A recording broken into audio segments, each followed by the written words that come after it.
Bab 2801.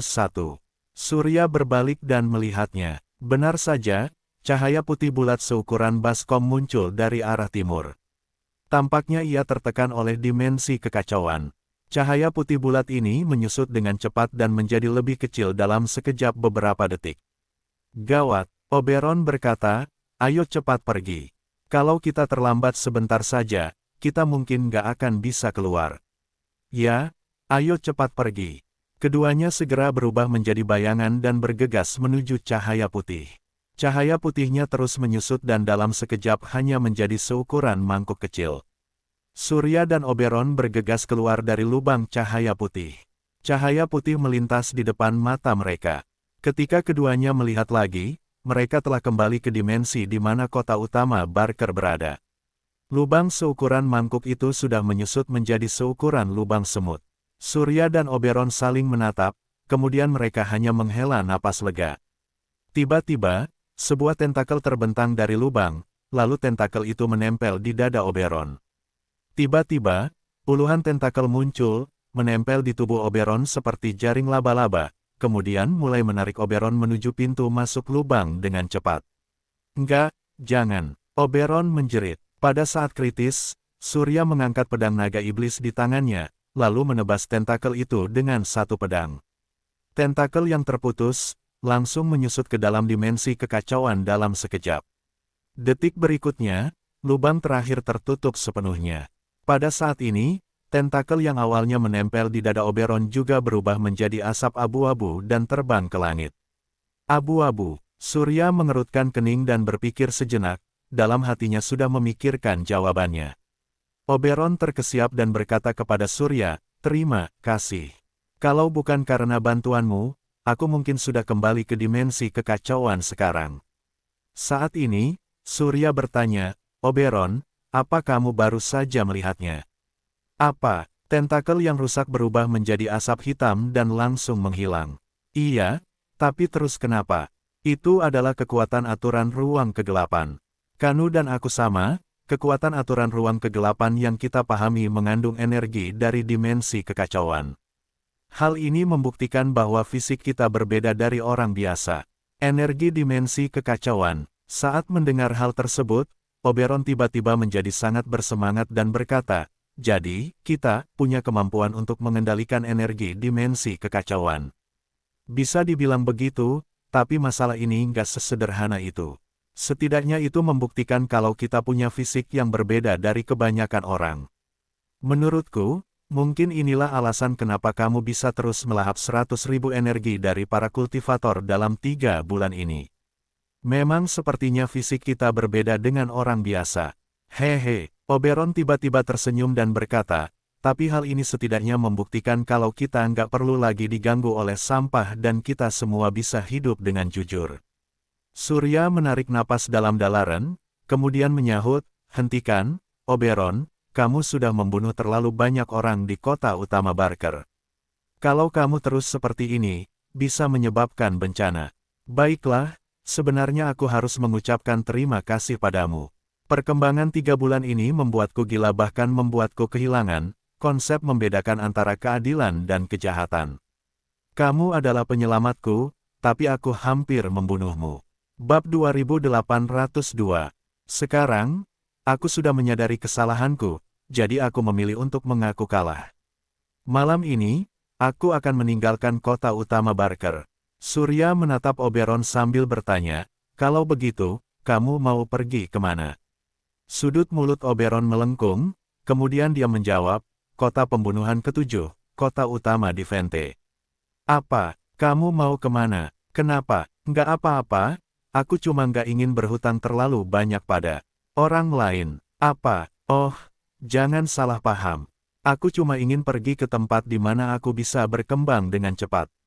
Surya melihat ke kejauhan, merenung sejenak, kemudian berkata, kalau begitu, aku berharap kamu bisa segera menjadi lebih kuat.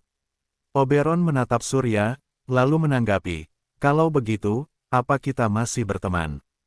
Tentu saja. Kamu akan selalu menjadi teman lamaku. Terima kasih. Oberon mengulurkan tangannya dan Surya meraih tangan Oberon. Keduanya saling menatap sambil tersenyum. Saat larut malam, di alun-alun kota utama Barker, Surya sedang melihat Oberon yang datang. Keduanya pergi ke lingkaran teleportasi sambil berbicara.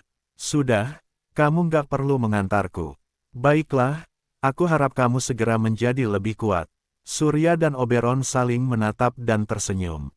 Saat Oberon hendak berbalik dan pergi, tiba-tiba sebuah suara datang dari kejauhan. Tunggu sebentar. Keduanya menengok untuk melihat pada saat yang sama, lalu melihat Edmund yang bergegas bersama seseorang. Oberon menengok untuk melihat ke samping, kemudian Surya bertanya, "Pak Edmund, apa masih ada hal lain?" Edmund awalnya datang untuk mengantar Oberon pergi dan berharap menggunakan kesempatan ini untuk memenangkan hati Oberon. Hal ini dia lakukan agar bisa membuatnya lebih mudah untuk melakukan sesuatu di masa depan dan juga melebarkan sayapnya sendiri. Namun, ketika dia datang ke sini dan melihat ekspresi menghina Oberon, Edmund tiba-tiba merasa marah. Dia mengerutkan kening dan berkata, "Oberon, apa maksudmu? Aku datang untuk mengantarmu pergi, tapi kamu masih kelihatan nggak peduli. Sepertinya kamu nggak menganggapku sebagai penguasa kota." Oberon dan Surya saling menatap. Agar tidak terlalu mempermalukan Surya, Oberon menjawab, "Pak, perkataanmu terlalu serius. Aku sangat senang kamu datang menemuiku hari ini. Tapi, kamu mungkin lupa apa yang dilakukan organisasi bayangan dan siapa yang menginginkan aku meninggalkan kota utama Barker. Aku nggak bisa berlutut di hadapan penguasa kota, yang ingin mengusirku, kan? Kamu." Perkataan Oberon membuat hati Edmund geram. Dia mengira datang menemui Oberon bisa memengaruhinya. Akan tetapi, tidak disangka hal itu justru akan berdampak sebaliknya. Surya ingin tertawa dalam hatinya. Bagaimana mungkin Surya tidak melihat rencana Edmund? Faktanya, Surya sudah mengetahui karakter Edmund. Dia cukup licik, tetapi menolak memberikan ruang untuk bertindak. Melakukan hal seperti itu hanya akan menyinggung kedua belah pihak. Oleh karena itu, Oberon tidak mau menerima tawaran dari Edmund juga merupakan hal yang wajar. "Kalau nggak ada hal lain, aku akan pergi dulu." "Ya." Bab 2803. Surya mengangguk, lalu Oberon berbalik dan berjalan ke dalam lingkaran teleportasi.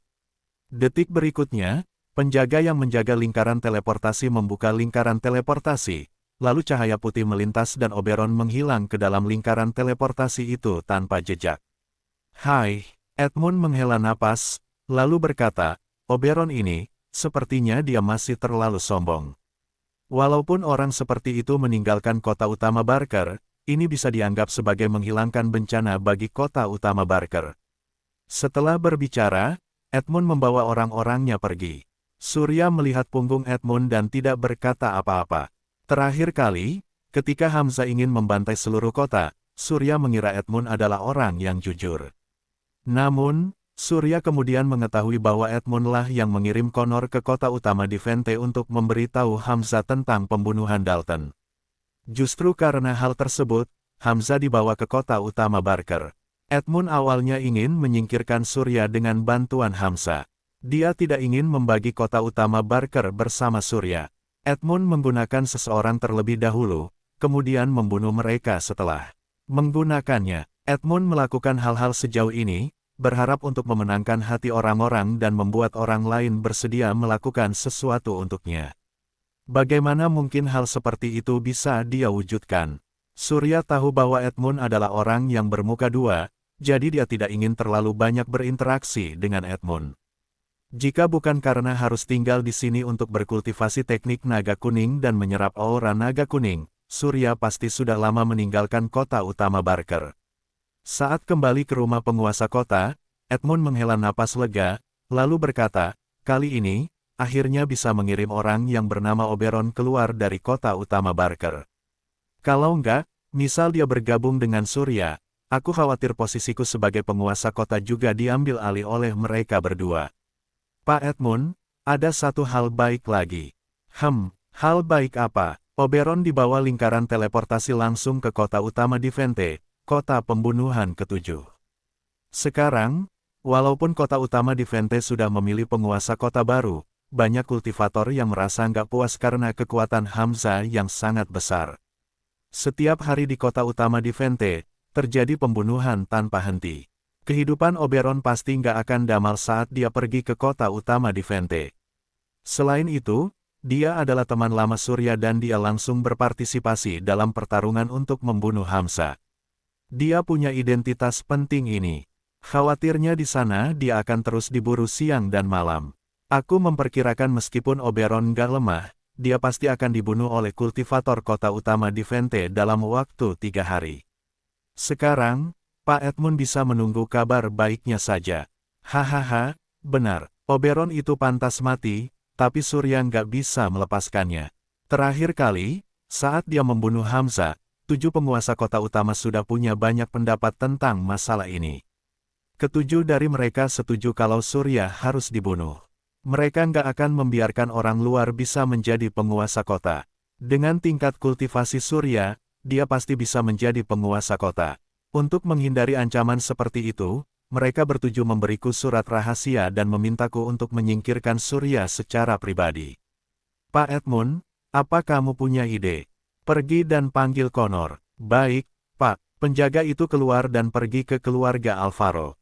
Akhirnya, setengah jam kemudian, Connor mendatangi Edmund dan memberinya salam. Salam hormat, Pak Edmund. Baiklah, Connor. Aku mau bertanya, apakah kamu sudah selesai membuat 3 pil racun cacing zombie? Connor mengangguk, kemudian berkata, pil racun sudah dimurnikan hingga 90%.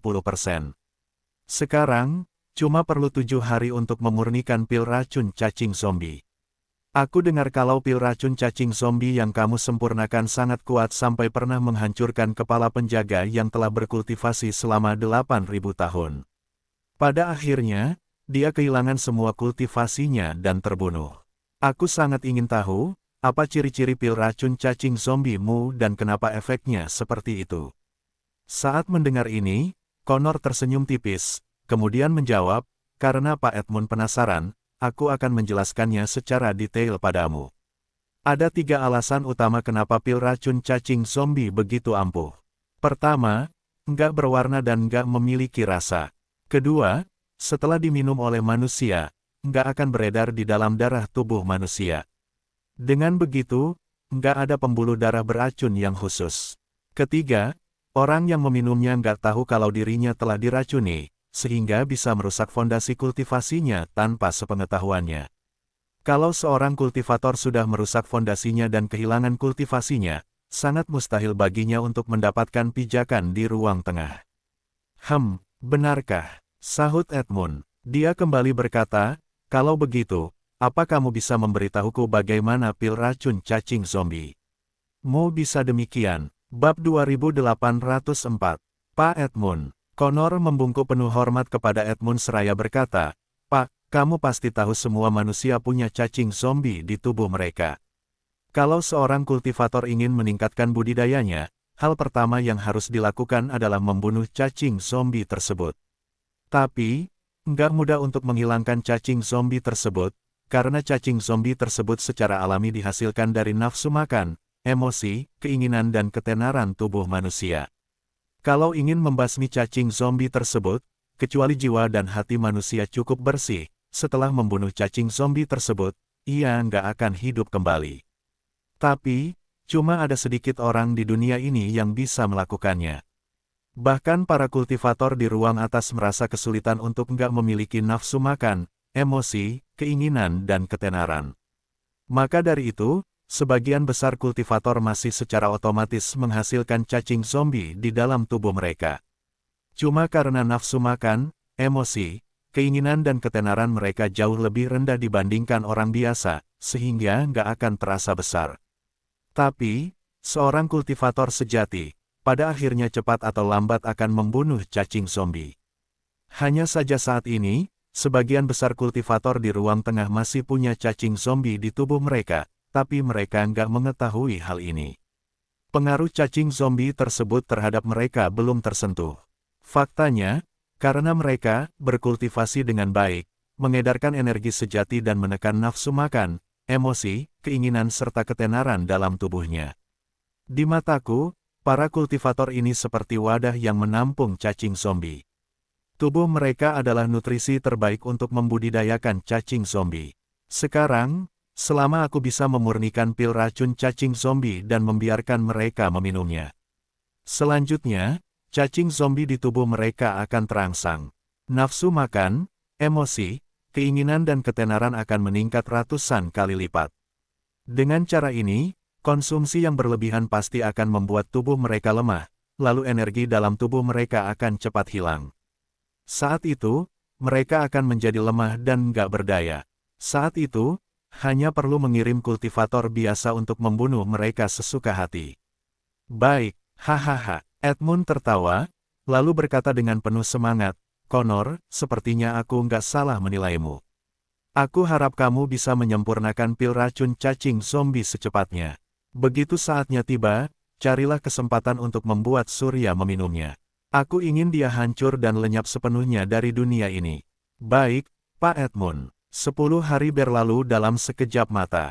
Pada hari ini, Edmund sedang mengadakan perjamuan untuk kepala keluarga dari 4 keluarga besar. Sebagai kepala penjaga dari Hamdan, Surya mengikuti Hamdan ke rumah penguasa kota. Selama perjamuan, semua orang menyebutkan Hamsa. Saat mengingat kembali pertarungan awal, semua orang merasa tersentuh. Edmund berdiri, mengambil gelas anggur seraya berkata, Pak Groot, aku ingin bersulang untukmu. Kata-katamu tentang memperjuangkan kota utama Barker selalu terukir di benakku dan aku nggak akan pernah melupakannya. Aku, Edmund, sangat menjunjung tinggi para kultivator sepertimu, Pak Groot, yang selalu rela untuk mati. Aku, Edmund, sangat senang punya seorang kultivator sepertimu di kota utama Barker. Groot segera berdiri, mengambil gelas anggur seraya menyahut, terima kasih, Pak Edmund. Aku akan melakukan yang terbaik. Setelah mengatakannya, mereka berdua mengangkat kepala dan meminum anggur pada saat yang bersamaan. Kemudian atas isyarat Edmund, Groot mengangguk dan kembali ke tempat duduknya. Begitu keduanya duduk, Babbitt yang merupakan kepala keluarga Rowan, tiba-tiba berdiri, mengangkat gelas anggur di tangannya, melihat sekeliling dan berkata, semuanya, beberapa waktu itu aku sedang berkultivasi pengasingan. Jadi, aku nggak tahu apa terjadi di kota. Sebagai kepala keluarga Rowan, kepala keluarga dari 4 keluarga besar, aku nggak berpartisipasi dalam masalah penting seperti itu. Karena itu, aku akan menghukum diriku sendiri dengan 3 gelas anggur sebagai permintaan maaf. Setelah mengatakannya, Babbitt mengangkat kepalanya dan meminum segelas anggur. Semua orang bersorak dengan keras. Kemudian pelayan wanita maju dan mengisi gelas anggur untuk Babbitt lagi. Babbitt meminum 3 gelas berturut-turut, menggoyangkan tubuhnya 2 kali, lalu menunjukkan gelasnya kepada orang banyak sebelum duduk. Semua orang tertawa terbahak-bahak dan mengobrol satu sama lain. Pada saat ini, Connor dan Edmund saling menatap. Dengan sedikit lengkungan di sudut mulut mereka, kemudian berkata, hadirin semuanya, anggur di rumah Pak Edmund memang enak. Tapi, karena kita meminumnya, pasti ada yang berbeda. Ada anggur hadiah, hukuman dan bersulang kita semua baru saja bersulang dan Pak Babbitt juga minum anggur hukuman. Aku pikir mungkin kita bisa minum anggur hadiah sekarang. Bab 2805. Anggur hadiah. Apa maksudnya? Semua orang saling menatap. Mereka bahkan tidak tahu apa yang dimaksud oleh Connor. Pada saat ini, Connor tersenyum tipis, berdiri dari tempat duduknya, memberi hormat kepada Edmund, kemudian berkata, yang dimaksud dengan anggur hadiah, tentu saja adalah anggur yang dihadiahkan oleh Pak Edmund. Tapi, karena ini adalah anggur hadiah, jadi harus ada tempat terhormat, kenapa harus diberi anggur hadiah? Aku rasa, mari kita adakan kompetisi untuk menambah keseruannya. Kalau menang, bisa meminta Pak Edmund untuk memberikan segelas anggur hadiah. Bagaimana? Haha, Connor, sepertinya kamu sangat ingin minum segelas anggur ini. Bagaimana caranya? Mata Connor menyapu semua kepala keluarga, lalu berkata, beberapa orang yang ada di sini semuanya adalah kepala keluarga dan aku nggak berani membandingkan diriku dengan mereka. Tapi hadiah, anggur ini adalah ideku. Jadi aku ingin minta anggur hadiah yang pertama ini. Surya bukanlah kepala keluarga, tapi dia nggak lemah dan bisa bertarung denganku. Aku nggak tahu apa Surya bersedia bertarung denganku. Tentu saja siapa yang menang dan siapa yang kalah dalam persaingan tersebut tergantung pada kemampuan kita.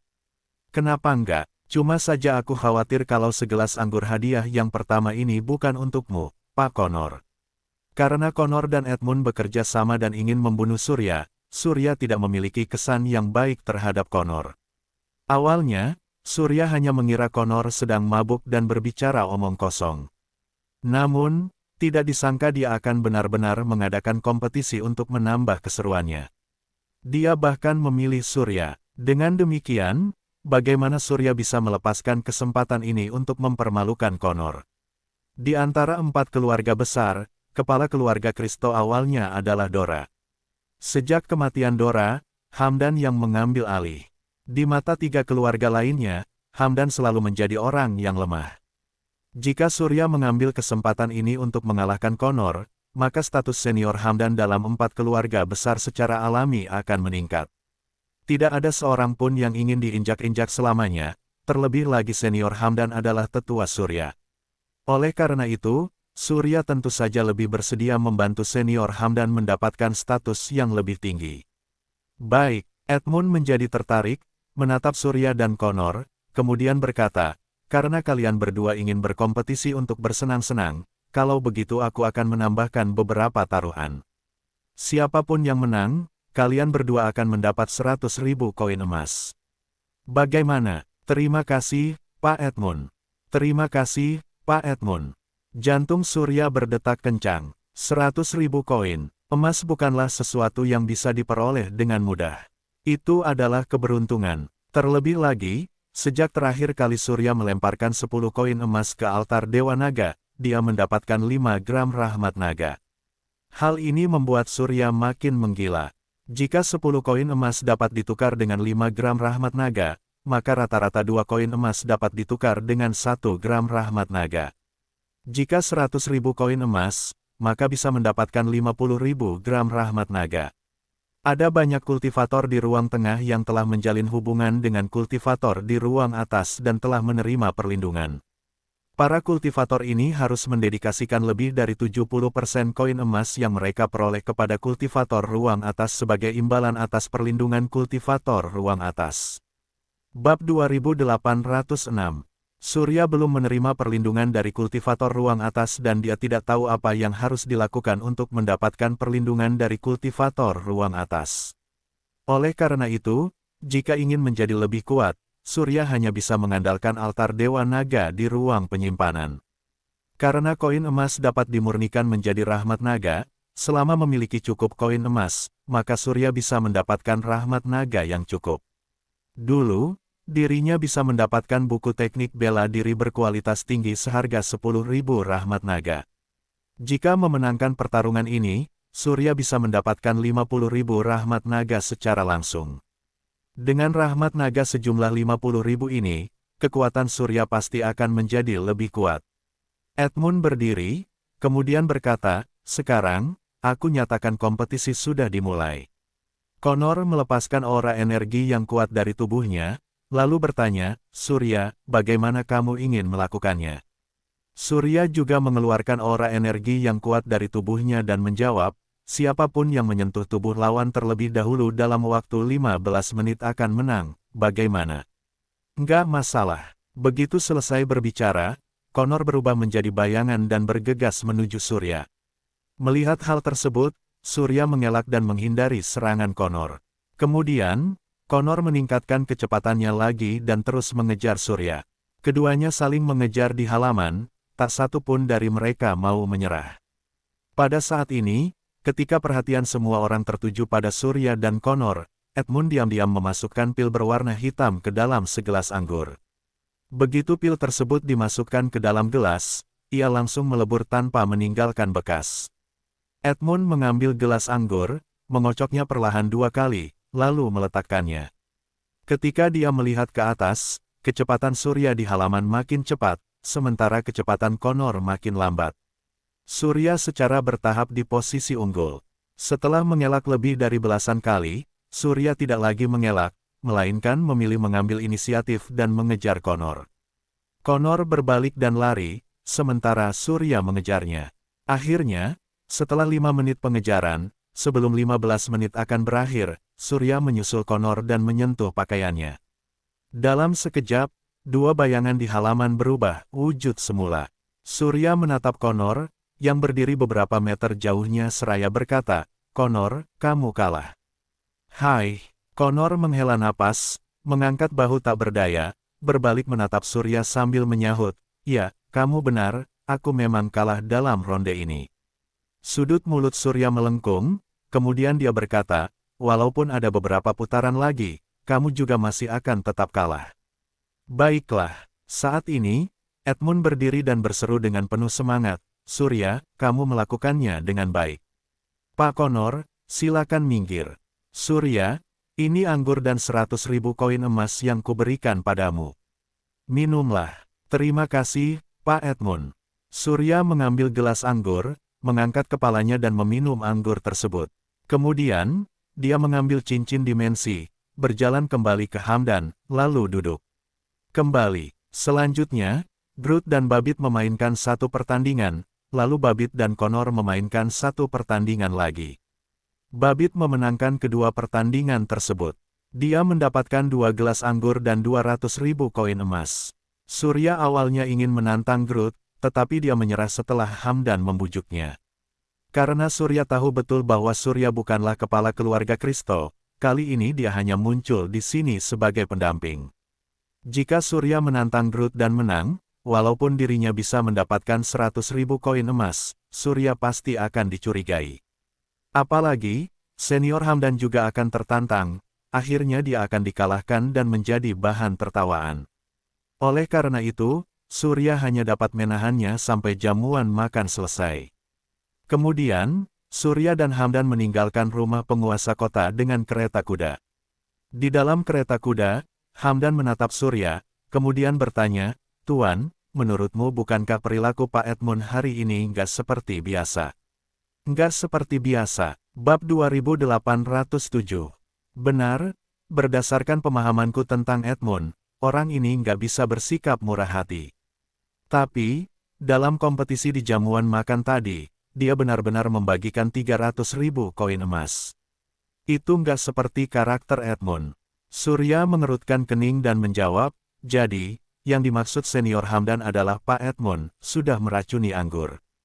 "Ya." Hamdan mengangguk. "Tapi, kalau Pak Edmund benar-benar meracuni anggur itu, kenapa aku nggak merasakan apapun?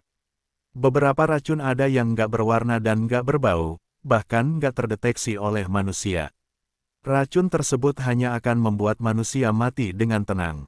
Tuan, kamu harus waspada terhadap yang lain. Setelah kamu kembali, atur napas kamu dan berkultivasilah dengan baik." "Ya." Saat kembali ke keluarga Kristo, Surya segera kembali ke kamar, mengatur napasnya sambil menggerakkan aura naga di tubuhnya.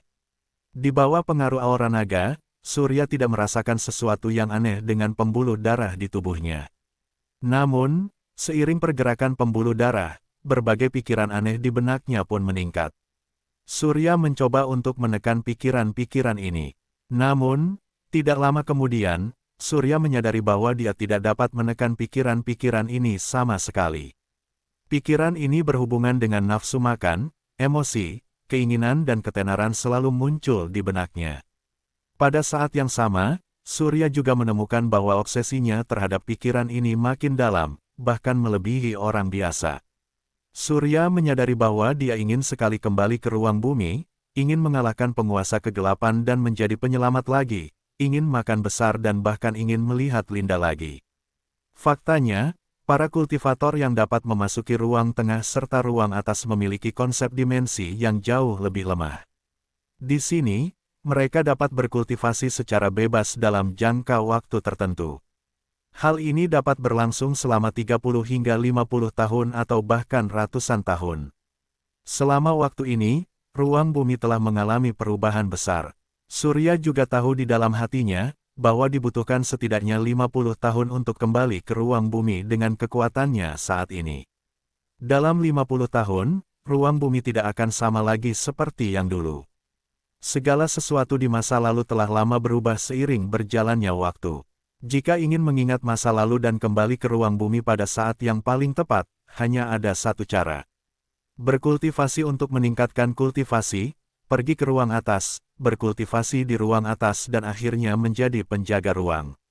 Penjaga ruang memiliki kemampuan untuk memasuki dimensi yang berbeda sesuka hati. Selama Surya bisa menjadi penjaga ruang, maka dia bisa memilih untuk kembali ke ruang bumi kapan saja di masa lalu, kemudian berkumpul kembali dengan semua orang. Keinginan dalam benaknya makin berat dan kerinduan yang kuat hampir membuat Surya tidak dapat mengatur peredaran aura naga di tubuhnya. Dalam keputusasaan, Surya hanya melepaskan aura naganya untuk sementara waktu, lalu memilih untuk mandi. Kemudian, dia duduk di sana, memegang botol anggur dan terus minum tanpa henti. Waktu berlalu dengan cepat seperti air mengalir. Dalam sekejap, Surya telah minum lebih dari 10 hari dan mabuk setiap hari. Hamdan memasuki dunia cermin perunggu dan menatap Surya yang sedang mabuk, merasa sangat aneh di hatinya. Lagi pula, berdasarkan pemahaman Hamdan terhadap Surya, Surya bukanlah orang yang tidak bisa mengendalikan emosinya, dia tahu apa yang dia butuhkan dan tidak akan pernah mabuk lebih dari 10 hari berturut-turut. Kemudian, Surya pergi tidur. Tuan, Hamdan mendorong tubuh Surya. Siapa itu? Saat dia berbicara, Surya berbalik dan tiba-tiba bau alkohol yang menyengat menerpa wajah Hamdan. Hamdan menatap Surya di depannya dengan alis berkerut. Kemudian, Hamdan tiba-tiba menjadi sangat bersemangat. Dia meraih pakaian Surya, menarik Surya dari tempat tidur, lalu berteriak dengan keras, "Tuan, sadarlah. Apa Katnu lupa apa yang kamu janjikan kepada anak cahaya?" Hamdan. Surya mengenali bahwa orang itu adalah Hamdan. Dia tersenyum tipis, lalu menjawab dalam keadaan mabuk, "Senior Hamdan, kamu datang tepat waktu. Ayo, kemari dan minum bersamaku." Bab 2808. Minum. Lihat kamu sudah sangat mabuk dan masih ingin minum. Kalau Karnu terus minum seperti ini, cepat atau lambat kita akan dilahap oleh 3 keluarga besar lainnya. Kamu dan aku sudah bekerja keras untuk menyelamatkan keluarga kita sampai hari ini. Tuan, saat ini kamu nggak bisa menyerah. Hamdan memasang ekspresi kesal di wajahnya. Surya tersenyum tipis dan menyahut, "Nggak masalah, Senior Hamdan, di dunia cermin perunggu, aliran waktu 1000 kali lebih cepat daripada di luar. Aku akan mabuk di sini sepanjang malam." "Nggak masalah, kamu nggak mabuk cuma semalam. Kamu sudah minum di sini selama setengah bulan. Kamu nggak bisa terus seperti ini." "Apa, aku sudah minum selama setengah bulan?" "Nggak masalah, bagaimanapun juga aku harus istirahat yang cukup sementara waktu. Begini, 3 bulan, biarkan aku istirahat selama 3 bulan. Setelah 3 bulan, aku nggak akan pernah minum lagi. Bagaimana?" "Hai." Hamdan menghela napas berat. Meskipun tidak berdaya, dia tidak punya pilihan selain menjawab, "Baiklah, aku tahu kamu sudah bekerja keras selama ini. Baiklah, Tuan, kamu bisa beristirahat di sini selama 3 bulan. Setelah 3 bulan, aku akan datang dan membangunkanmu." "Terima kasih. Ayo, temani aku minum. Aku ada urusan dan nggak bisa menemanimu minum. Aku pergi dulu." Hamdan adalah orang yang tahu bagaimana mengatur keluarga. Karena pandai dalam berbagai hal, dia selalu pekerja keras. Namun, Hamdan tidak menyesal, karena dia tahu bahwa dengan melakukannya, dia dapat mendukung Surya. Setelah lama sibuk di luar, Hamdan memasuki dunia cermin perunggu dan menemukan bahwa Surya masih minum. "Apa, sudah setahun?" seru Hamdan menatap bunga persik yang bermekaran di halaman. Dia berlari sepanjang jalan, bergegas ke kamar, mengambil botol anggur dari tangan Surya. Hamdan melemparkan botol itu ke tanah dengan suara keras, kemudian dia berkata, "Tuan, kamu sudah minum di sini selama setahun. Berapa lama kamu akan menunggu dan mulai berkultivasi lagi?" Kalimat ini langsung membuat Surya sadar. Surya mengeluarkan anggur dari tubuhnya dengan kekuatan internalnya secara paksa. Lalu, ketika sadar kembali, dia berkata, "Hamdan, apa katamu? Aku sudah minum di sini selama setahun." "Benar, Tuan. Awalnya kamu bilang kalau cuma periu istirahat selama 3 bulan, tapi sekarang 1 tahun, sudah berlalu dalam sekejap mata." "Mustahil." Surya menggelengkan kepalanya. Awalnya, Surya hanya berpikir bahwa dia terlalu merindukan ruang bumi, jadi dia tidak punya niat untuk berkultivasi. Surya berpikir bahwa istirahat 3 bulan akan membuat pikirannya pulih. Tidak disangka 1 tahun telah berlalu dalam sekejap mata. Bukan hanya suasana hatinya yang tak tenang, pikiran Surya malah menjadi lebih berat, jauh lebih serius dibandingkan 1 tahun yang lalu.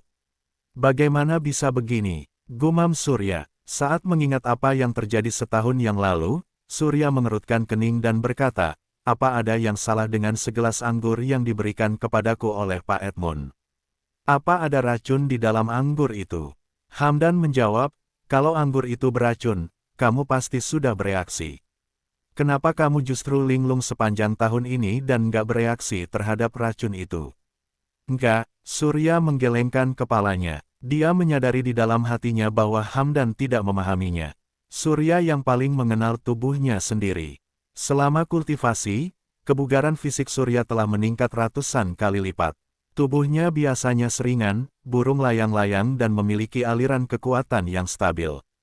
Pukulan yang keluar pun makin dahsyat. Namun, sekarang setelah minum selama setahun, Surya tidak dapat merasakan kekuatan yang kuat itu. Bahkan kekuatan konstan di tubuhnya telah hilang dan lenyap tanpa jejak di beberapa titik. Surya terhuyung dari tempat tidur. Tuan, hati-hati, seru Hamdan mengulurkan tangan untuk membantunya. Surya mendorong Hamdan menjauh, bayangannya melintas dan bergegas keluar halaman. Hamdan buru-buru berlari keluar dan melihat Surya berdiri di depan sebuah batu besar di tepi danau. Dia segera mengisi tenaga dengan tangan kanannya dan kemudian meninju batu itu secara spontan. Namun, adegan ledakan batu yang diharapkan tidak terjadi. Batu itu masih berdiri di sana. Tangan kanan Surya menempel pada batu itu, dengan darah yang mengalir dari kepalan tinjunya. Bab 2809. Saat menarik tinjunya, Surya menatap darah di kepalan tinjunya dengan ekspresi terkejut.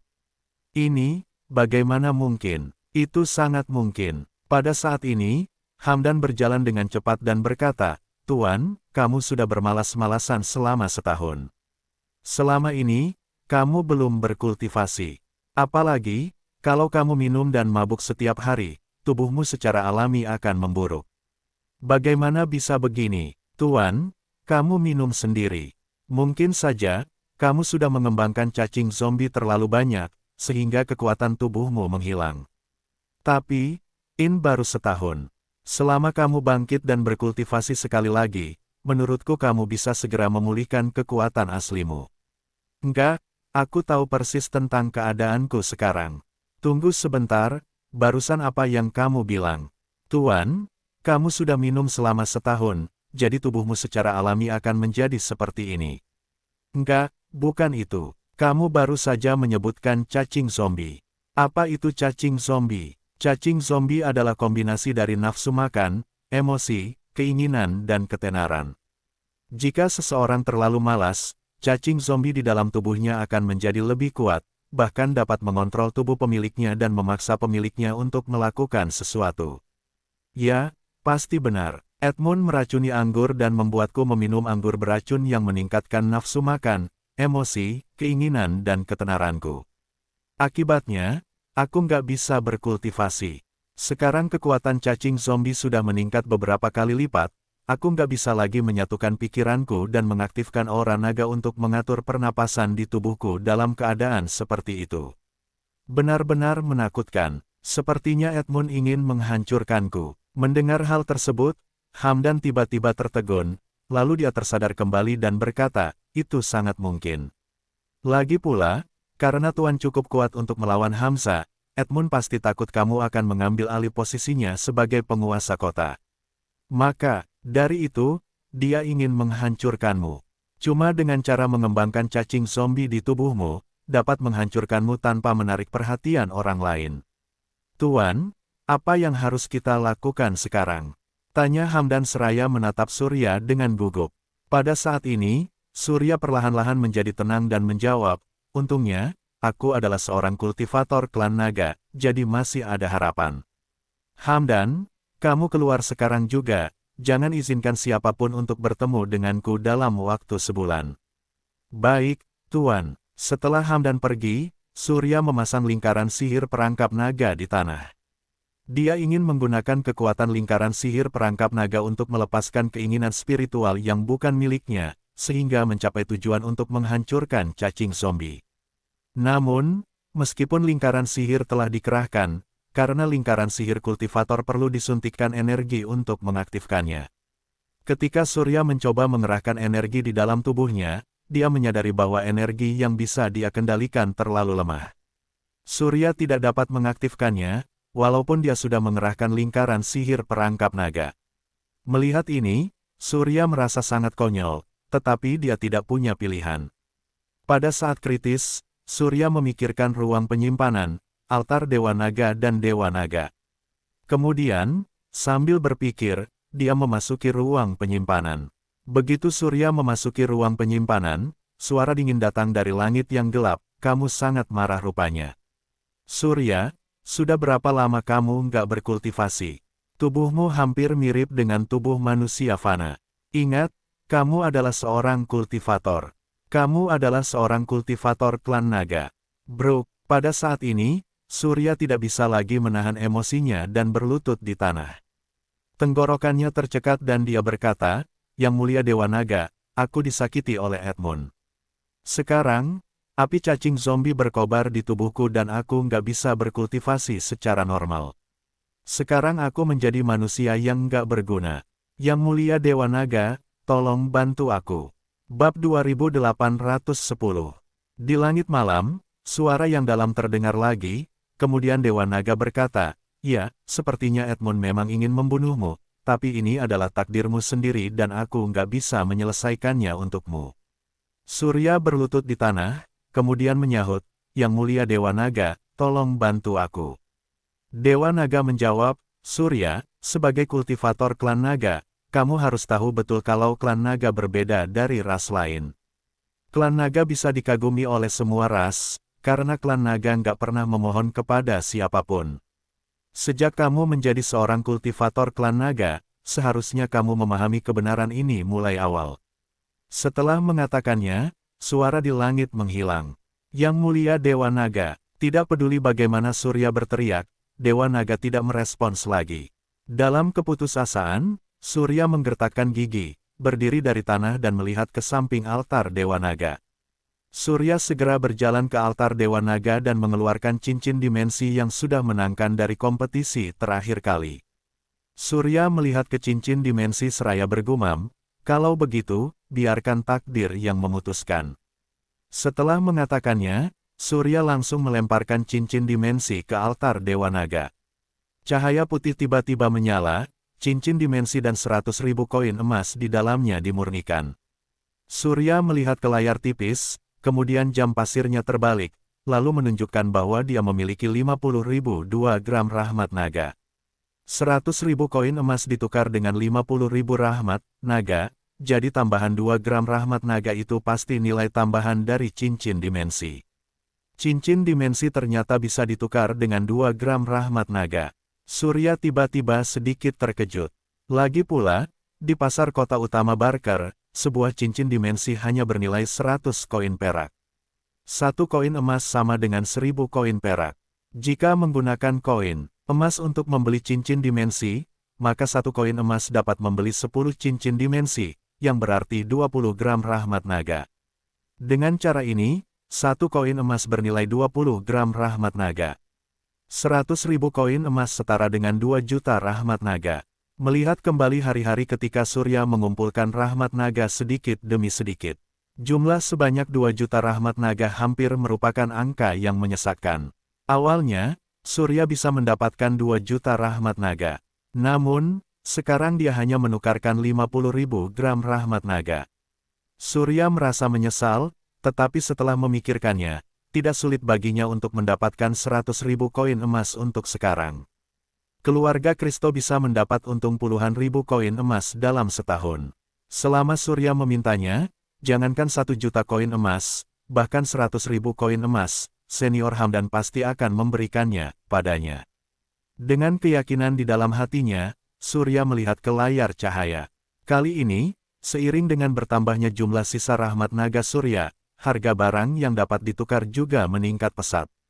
Yang pertama adalah teknik ruang tengah yang disebut teknik pedang terbang tak terlihat.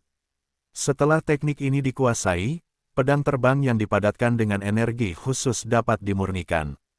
Kultivator biasa bahkan tidak dapat merasakan keberadaan pedang terbang tersebut. Setelah membaca pengenalan teknik pedang terbang tak terlihat, Surya menarik napas. Dia bergumam pelan, aku nggak menyangka ada teknik seperti itu di dunia ini. Kultivator yang berbeda melatih aura energi yang berbeda. Oleh karena itu, kultivator yang melatih aura energi yang berbeda biasanya tidak dapat merasakan aura energi satu sama lain. Teknik pedang terbang tak terlihat membentuk energi khusus dan energi ini pasti adalah sesuatu yang tidak dapat dirasakan oleh kultivator biasa. Dengan cara ini, meskipun kultivator menggunakan teknik pedang terbang tak terlihat, lawan pasti tidak akan menyadari keberadaan pedang terbang tersebut. Bahkan mungkin terbunuh dalam sekejap, tanpa melakukan pencegahan apapun. Walaupun seorang kultivator mencapai alam transformasi dewa dan aura energi yang dikembangkan oleh semua orang dinaikkan ke tingkat yang sama. Orang tersebut masih dapat menggunakan aura energi yang dia kultivasi di dimensi sebelumnya. Aura energi semacam ini, jika musuh tidak dapat mendeteksinya, justru dapat meningkatkan kekuatan diri sendiri dan memanfaatkan ketidaksiapan musuh untuk membunuh lawan secara tiba-tiba. Bab 2811. Aura energi khusus ini pada dasarnya mirip dengan kultivator jimat dan kultivator mantra. Ini merupakan energi khusus yang dapat digunakan untuk tujuan tersebut. Namun, apapun jenis energinya, tetap tidak dapat disembunyikan di depan kultivator klan naga. Kemampuan deteksi kultivator klan naga dapat mendeteksi semua aura energi dalam jangkauan aura naga. Oleh karena itu, tidak ada yang bisa menyembunyikan aura energi mereka di depan para kultivator klan naga. Bakat yang begitu kuat juga menjadi alasan penting mengapa para kultivator klan naga disingkirkan oleh banyak kultivator. Tidak ada seorang pun yang ingin orang lain mengetahui semua rahasianya.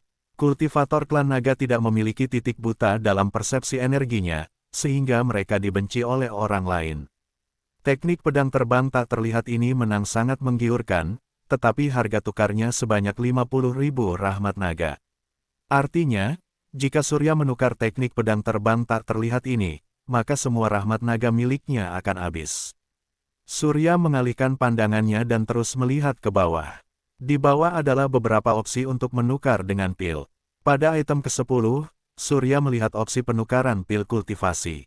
Satu pil kultivasi setara dengan kultivasi 500 tahun. Durasinya 10 menit dan harga tukarnya sebanyak 10.000 rahmat naga. Sekarang Surya telah terkena racun cacing zombie. Kali ini, saatnya untuk membentuk lingkaran sihir perangkap naga, melepaskan keinginannya dan membunuh cacing zombie. Pil kultivasi ini tidak diragukan lagi merupakan pilihan pertukaran terbaik. Namun, jika Surya menukarkan pil kultivasi, dia tidak dapat menukar teknik pedang terbang tak terlihat. Teknik ini adalah pilihan khusus dengan waktu penukaran hanya setengah jam. Setelah setengah jam, hitungan mundur akan berakhir dan pilihan ini akan otomatis dibatalkan. Oleh karena itu, kemunculan teknik pedang terbang tak terlihat merupakan sebuah peluang istimewa. Setelah berpikir selama 2 detik, Surya akhirnya memilih untuk menukar teknik pedang terbang tak terlihat. Lagi pula, selama masih ada koin emas, berarti masih ada rahmat naga. Jika saatnya tiba, Surya masih bisa menukarnya dengan pil kultivasi, tetapi dia tidak bisa menukarnya dengan teknik pedang terbang tak terlihat lagi. Sekarang, begitu memiliki teknik pedang terbang tak terlihat, Surya akan pergi mencari Hamdan, lalu meminta 200.000 koin emas untuk membeli cincin dimensi, kemudian menukarnya dengan rahmat naga untuk membeli pil kultivasi. Dulu, Surya sangat ingin tahu tentang altar Dewa Naga. Bagaimanapun, selalu ada beberapa teknik, pil dan senjata yang sangat berharga di altar Dewa Naga. Beberapa di antaranya bahkan tidak ada dalam ruang bumi. Namun, dulu Surya tidak dapat menukarkan rahmat naga dalam jumlah besar karena dia berada di ruang bumi. Oleh karena itu, meskipun ingin menukar dengan barang berharga, dia tidak dapat menukarnya. Sementara itu, sekarang sudah berbeda. Sekarang, Surya mendapat bantuan Hamdan. Selama Surya menggunakan cara yang benar, dia pasti akan mendapatkan lebih dari 1 juta rahmat naga. Dengan jutaan rahmat naga, bukankah besar kemungkinannya untuk menebusnya dengan lebih banyak barang berharga? Saat memikirkan hal ini, Surya menjadi percaya diri. Setelah mendapatkan teknik pedang terbang tak terlihat, Surya merapalkan mantra dan berpikir di dalam hatinya. Kemudian, pedang terbang yang dipadatkan dengan aura energi khusus muncul di telapak tangannya. Pedang terbang ini tidak memiliki bentuk, bahkan Surya hanya merasakan keberadaannya berdasarkan aura energi yang dipancarkan dari pedang tersebut. Aura energi ini sangat kuat, agak mirip dengan kekuatan penghancur, tetapi ini bukan kekuatan penghancur. Setelah menarik tangan kanannya, Surya menarik napas dalam-dalam dan keluar dari ruang penyimpanan. Begitu keluar dari dunia cermin perunggu, Surya berinisiatif mencari Hamdan dan memberi tahu Hamdan tentang rencananya. Apa, Tuan? Kamu ingin 200.000 koin emas? Ketika Hamdan mendengar Surya meminta 200.000 koin emas kepadanya, dia melompat dari kursinya dan menyahut, 200.000 koin emas itu bukan jumlah yang kecil. Tuan, tolong tunggu sebentar. Aku akan mengutus seseorang untuk mengambilnya. Bab 2812. Ya, tidak lama kemudian, Hamdan memerintahkan seseorang untuk mengambil koin emas tersebut. Setelah pelayan itu pergi, Hamdan berbalik, menatap Surya seraya berkata, Tuan, apa kamu bisa memberitahuku kenapa kamu tiba-tiba menginginkan 200.000 koin emas ini? Aku punya kebutuhan mendesak. Kalau kamu percaya padaku, kamu nggak perlu banyak bertanya. Surya melirik ke arah Hamdan. Hamdan sangat ketakutan sehingga dia buru-buru berlutut dan berkata, Tuan, aku nggak meragukanmu. Kalau kamu nggak mempercayaiku, kamu bisa membunuhku dengan pedangmu sekarang. Kalau begitu, kenapa barusan kamu banyak tanya?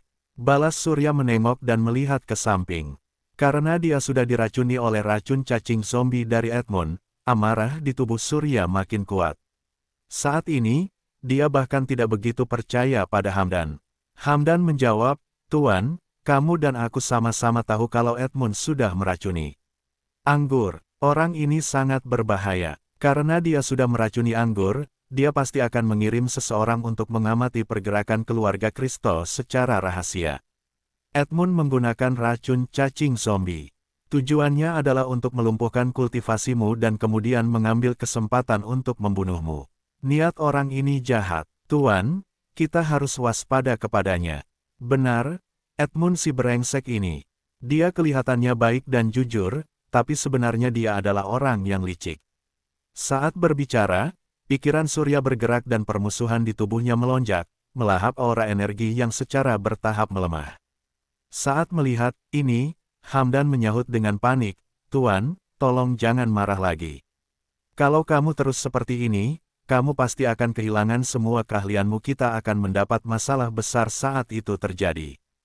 Tuan, kalau sekarang kamu nggak menunjukkan wajahmu, kenapa kamu nggak memberitahuku untuk apa kamu menggunakan 200.000 koin emas ini? Jadi, aku bisa mengirim seseorang untuk melakukannya untukmu. Baiklah, kemari dekatkan telingamu. Saat aura energi dalam tubuh menghilang, rasa sakit yang disebabkan oleh penekanan gravitasi di ruang tengah secara bertahap meningkat. Napas Surya makin cepat dan dia merasa tercekik. Tuan, Hamdan mencondongkan tubuh ke dekat telinga Surya, kemudian Surya berbisik, suruh seseorang membantuku menggunakan 200.000 koin emas ini untuk membeli cincin dimensi, lalu berikan cincin dimensi itu padaku secepat mungkin.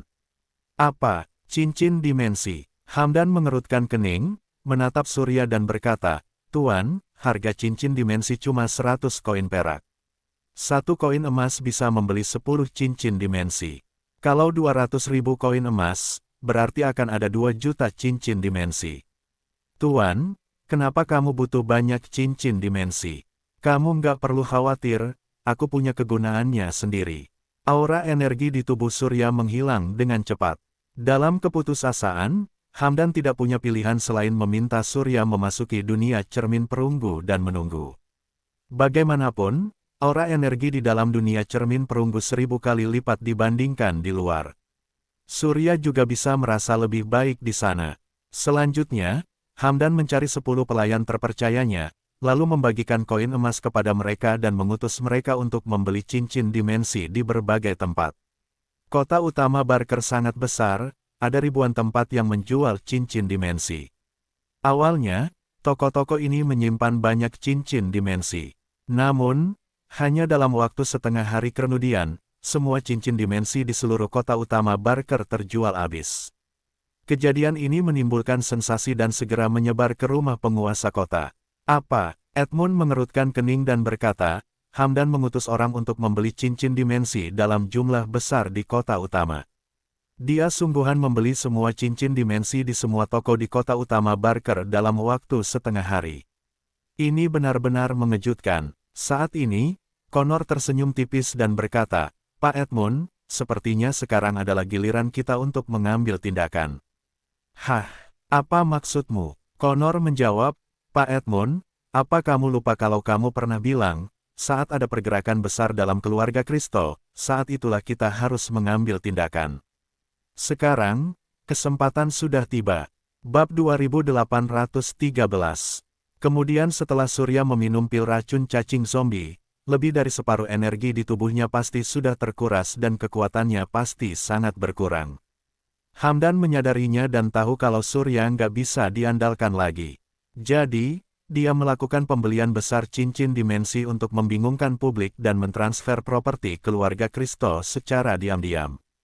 Karena Hamdan tahu kalau Surya nggak bisa diandalkan lagi sebagai pendukung. Dengan cara ini, keluarga Kristo nggak akan bertanggung jawab atas mereka berdua lagi. Kalau ada harta di tangan mereka, meskipun mereka berdua diburu, setidaknya mereka bisa mempertahankannya. Hahaha, mendengar ini, Edmund tertawa dan berkata, Hamdan pintar sekali mengatur uang. Aku nggak perlu membunuhnya, tapi, Surya adalah ancaman yang cukup besar, jadi apapun yang terjadi, dia harus mati. Connor menyahut, bagaimana kalau aku pergi menemui keluarga Kristo secara langsung dan menyingkirkan Surya atas nama Pak Edmund? Baiklah, Connor, kamu sudah melakukan pekerjaan dengan baik, silakan lakukan saja. Setelah hal ini berhasil, aku akan menaikkan statusmu dan keluarga Alvaro dalam 4 keluarga besar. Terima kasih, Pak Edmund. Setelah mengucapkan terima kasih, Connor keluar dari rumah penguasa kota dan langsung menuju rumah keluarga Kristo. Di luar pintu, ada 2 penjaga yang sedang menghalangi jalan Connor. Kemudian, dia bertanya, siapa kamu? Connor tersenyum tipis dan menjawab, beritahu Pak Hamdan kalau Connor Alvaro datang berkunjung. Ternyata Pak Connor, mohon tunggu sebentar. Penjaga itu segera memasuki rumah dan melaporkan kejadian tersebut kepada Hamdan. Saat ini, Hamdan sedang mengumpulkan cincin dimensi. Dia mengerutkan kening seraya bergumam, Connor, untuk apa dia datang ke sini? Begitu selesai berbicara, suara Connor terdengar dari belakang, aku di sini untuk mengunjungimu, Pak Hamdan. Secara bersamaan, aku bertanya pada Pak Edmund, apa ada sesuatu yang terjadi pada keluargamu baru-baru ini? Aku dengar kalau Pak Hamdan sudah membeli cincin dimensi dalam jumlah banyak. Apa terjadi sesuatu pada keluarga Kristo? Kamu, mendengar ini, Hamdan segera berdiri dan menyahut dengan marah, Pak Connor, nggak ada yang terjadi pada keluarga Kristo. Hari ini, ada hal penting yang harus aku urus dan aku nggak punya waktu untuk menemanimu. Silakan pergi, aku akan mengunjungimu lain hari. Pada saat ini, Connor tiba-tiba mengulurkan tangannya dan meraih leher Hamdan.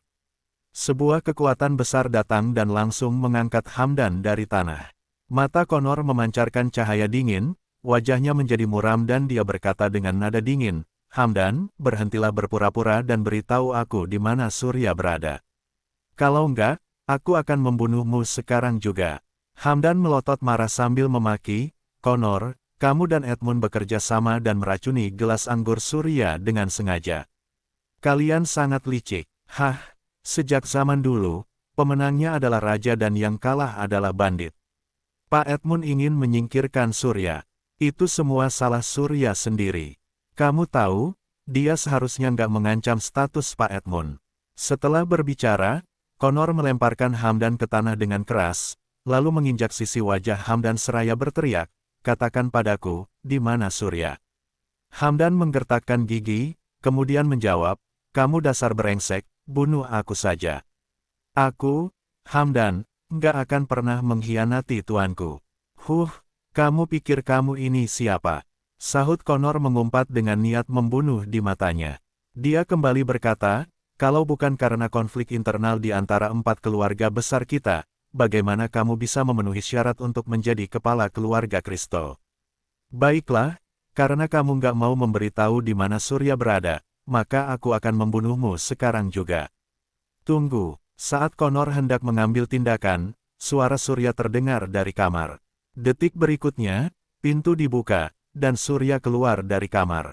Dia menatap Konrad seraya berkata, Connor, orang yang kamu cari adalah aku. Lepaskan Hamdan, mari kita bertarung secara adil. Bagaimana? Bab 2814. Ketika Surya berbicara, Connor telah mendeteksi aura energi Surya. Kemudian, dia merasa gembira dan berkata, haha, Surya, kamu juga ada di sini. Aura energi di tubuhmu sudah terkuras lebih dari 90%, tubuhmu juga nggak jauh berbeda dengan manusia. Biasa, apa sekarang kamu pikir kamu bisa mengalahkanku? Surya melirik Hamdan di kaki Connor, lalu menjawab dengan wajah dingin, walaupun aku mungkin gak bisa mengalahkanmu, aku berani melawanmu. Sedangkan kamu, apa kamu berani melepaskan Hamdan? Hamdan saja dia bukan apa-apa. Connor menarik kakinya, lalu menendang perut Hamdan. Hamdan segera terbang keluar dan menghilang dari pandangan Connor. Saat menatap Surya, senyuman jahat di wajah Connor terangkat, lalu dia berkata, Surya, semua tentangmu di kota utama Barker seharusnya sudah berakhir. Terima kematianmu. Connor melepaskan aura energi yang kuat, kemudian bayangan hitam besar muncul di belakangnya. Connor tiba-tiba mengulurkan tangan kanannya dan langsung meraih Surya. Detik berikutnya, bayangan di belakang Connor juga mengulurkan tangan kanannya dan meraih Surya. Kecepatan bayangan hitam itu begitu cepat sehingga Surya hampir tidak punya waktu untuk melawan. Dalam sekejap, dia dipegang erat oleh tangan raksasa itu, lalu dia mengangkat Surya. Hahaha, Connor tertawa, lalu berseru, Surya, matilah. Setelah berbicara, Connor memberikan kekuatan mendadak pada tangannya. Pada saat yang sama, bayangan hitam juga memberikan kekuatan mendadak pada tangannya. Tiba-tiba, Surya merasa seolah-olah ada batu besar yang menekan sekelilingnya. Karena 1 tahun mengalami penurunan, kemampuan fisik Surya telah berkurang. Sekarang dia seperti manusia biasa, tidak punya kemampuan untuk melawan. Saat ini, Surya ditekan oleh kekuatan besar yang tiba-tiba dan dia hanya bisa merasakan setiap tulang di tubuhnya hampir patah. Ketika didera rasa sakit yang luar biasa, Surya tak kuasa untuk tidak berteriak. Surya menjerit kesakitan, tetapi pada saat ini, segel di dada kirinya tiba-tiba retak, embusan aura hitam keluar, lalu mata Surya menjadi hitam pekat. Semburan sengatan listrik menerjangnya, lalu saat Surya bereaksi, penguasa kegelapan sudah mengambil alih tubuh Surya. Dasar sialan, apa yang kamu lakukan? Sebuah suara tua dan agung keluar dari mulut Surya. Mendengar suara tersebut, Connor tiba-tiba terkejut, karena suara tersebut jelas bukan suara Surya. Pada saat yang sama, energi gelap yang kuat muncul dari tubuh Surya. Penguasa kegelapan merasakan bahwa tubuh Surya telah melemah puluhan kali. Dia tak kuasa untuk tidak mengutuk, Surya, apa yang sudah kamu lakukan pada dirimu sendiri? Detik berikutnya, energi gelap meledak, lalu terdengar suara ledakan yang keras. Seluruh tangan bayangan hitam itu meledak menjadi aura hitam menatap Connor, berkata dengan nada dingin, kamu layak melawanku, aku akan membunuhmu. Penguasa kegelapan berteriak dengan marah dan mengembunkan bola aura hitam di tangan kanannya. Detik berikutnya, penguasa kegelapan bergegas ke arahnya. Connor terkejut dan buru-buru membentuk dinding pertahanan untuk menangkis. Dalam sekejap, bola aura hitam menghantam dinding pertahanan dengan keras. Duar, setelah suara ledakan keras, dinding pertahanan itu hancur dan Connor terempas. Begitu kakinya mendarat, Connor berubah menjadi bayangan, memanjat tembok halaman dan melarikan diri dari rumah keluarga Kristo. Beraninya orang brengsek ini nggak menghormatiku. Penguasa kegelapan mengambil beberapa langkah ke depan. Tiba-tiba, dia merasakan sakit yang menusuk di dadanya. Dalam keputusasaan, penguasa kegelapan tidak punya pilihan selain berlutut dengan satu kaki, lalu setelah sengatan gelombang listrik, Surya mengambil kendali atas tubuhnya kembali. Begitu Surya membuka matanya, dia merasakan sakit yang menusuk di dadanya. Surya menggertakkan gigi, lalu melihat ke bawah. Saat ini, Hamdan berlari dan berkata, "Tuan, apakah kamu baik-baik saja?" Bab 2815. Nggak apa-apa, Connor dan Edmund sudah menghancurkan harga diri. Kita nggak bisa menunggu lebih lama lagi. Ayo, bantu aku masuk. Kemudian, Surya dan Hamdan memasuki dunia cermin perunggu bersama-sama. Mereka menyilangkan kaki dan mengatur napas selama 1 jam di dunia cermin perunggu. Dengan bantuan aura energi yang kaya, segel retak yang ada di dada kiri Surya sembuh dengan cepat. Pada saat yang sama, energi dalam tubuh Surya menjadi makin lemah dan pikirannya menjadi kurang kuat. Hamdan berseru dengan penuh semangat, "Tuan, kamu sudah pulih." Enggak mungkin seperti ini." Surya menggelengkan kepalanya, kemudian bola aura hitam muncul di tangan kanannya. Detik berikutnya, tiba-tiba bola energi itu membombardir segel di dada kiri Surya. Energi kuat di bola energi itu langsung mengalir ke segel di dada kirinya, menyebabkan sensasi robek dan retak yang kuat. "Ah!" Surya mengangkat kepalanya dan berteriak kesakitan. Kemudian, di bawah rasa sakit yang parah, semua keinginan dalam pikirannya menghilang, lalu kekuatan fisiknya pulih kembali. "Hamdan, cepat keluar." "Tapi, Tuan, sekarang, kamu keluar." "Aku mengerti." Hamdan meninggalkan dunia cermin perunggu. Detik berikutnya, pikiran Surya tergerak dan dia segera memasuki ruang penyimpanan. Saat berada di dalam ruang penyimpanan, Surya menahan rasa sakitnya dan melemparkan 2 juta cincin dimensi langsung ke altar Dewa Naga. Tiba-tiba, cahaya putih yang kuat muncul dari altar Dewa Naga, namun, hanya beberapa detik kemudian, cahaya putih itu berangsur-angsur menghilang, lalu jam pasir menggantung terbalik. Di atas layar tipis, muncul 1.985.090 gram rahmat naga. Saat melihat hal tersebut, Surya merasa sangat senang. Lagi pula, keinginannya yang telah lama juga merasa sangat aneh pada saat yang sama, karena jika 1 cincin dimensi bisa ditukar dengan 2 gram rahmat naga, maka 2 juta cincin dimensi harusnya ditukar dengan 4 juta rahmat naga. Namun, sekarang hanya ada 1.985.090 gram rahmat naga, yang berarti masih kurang dari setengahnya. Surya tidak tahu bagaimana cincin dimensi dibuat. Dia menduga hanya sebagian dari cincin dimensi yang dapat ditukar dengan rahmat naga. Hal ini mungkin ada hubungannya dengan karakteristik cincin dimensi. Akan tetapi, bagaimanapun juga, setidaknya sekarang ada 1,98 juta rahmat naga. Kali ini, Surya tidak banyak berpikir dan langsung mencari pil kultivasi di layar cahaya. Setelah menukar 10 pil kultivasi, Surya kembali ke dunia cermin perunggu. Setelah memasang lingkaran sihir perangkap naga di ruang terbuka, Surya membombardir bola aura hitam ke dada kirinya sekali lagi. Bola energi itu meledak, menyebabkan rasa sakit yang luar biasa seperti merobek dan membelah, menghilangkan semua keinginan di otak Surya dan memulihkan energinya. Tidak lama kemudian, Surya melahap 10 pil kultivasi dalam satu tarikan napas. 1 pil kultivasi dapat meningkatkan kultivasi selama 500 tahun. 10 pil kultivasi dapat meningkatkan kultivasi selama 5.000 tahun. Benar saja, dalam sekejap tubuh Surya kembali dipenuhi dengan energi. Akhirnya datang. Surya menggumamkan sesuatu, lalu menyuntikkan energi di tubuhnya ke dalam lingkaran sihir perangkap naga. Setelah menerima energi, lingkaran sihir perangkap naga secara otomatis mulai beroperasi. Lingkaran sihir tersebut mengeluarkan cahaya putih, menyelimuti Surya. Segera, para kultivator kuat yang muncul sebelumnya muncul satu persatu, menyiksa Surya dengan berbagai cara. Pada saat ini, setiap inci kulit Surya terasa sakit, seolah jiwanya akan terkoyak. Rasa sakit yang luar biasa ini membuat Surya tidak bisa menahan teriakan kesakitan. Saat ini, sebuah suara terdengar di telinganya, "Sebenarnya kamu nggak perlu mengalami kesakitan seperti itu. Selama kamu mengakui dan menerima dirimu sendiri, menerima kemalasan dan kebejatanmu, maka semua rasa sakit itu akan hilang. Enggak, ini semua bukan aku.